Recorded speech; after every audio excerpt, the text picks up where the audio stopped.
It's not enough simply for the library to be there. There needs a certain mediation of the institution. So for example, we could have there's a piano on the other side of this room.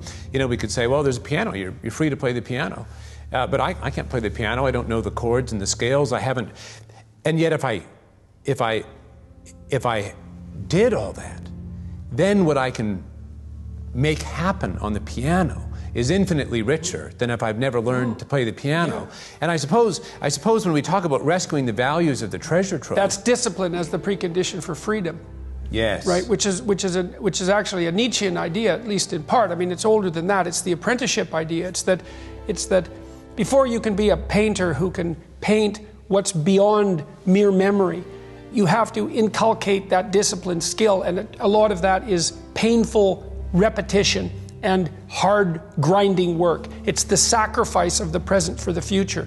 But once you manage that, then things open up. And virtually everything you learn of value is like that's very, very, very difficult to learn to write.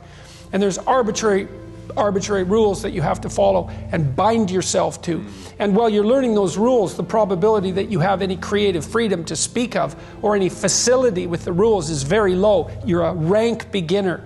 And even to some degree, whatever creativity you have is going to have to be stifled while you're passing through that keyhole. But if you pass through it, then something massive opens up on the other side. And it is definitely the case that disciplinary institutions, universities, are exactly that, is they're places of guidance, and they're places to encourage people to develop the discipline that's necessary to see beyond the discipline. I mean, that's why we have disciplines, right? I mean, the words aren't there by accident. You have to narrow yourself first, and then you can broaden outward. And that's part of the process of maturation. That's part of the sacrifice of childhood. Say, in childhood, you're nothing but potential, but it's not realized, and you don't know how to realize it.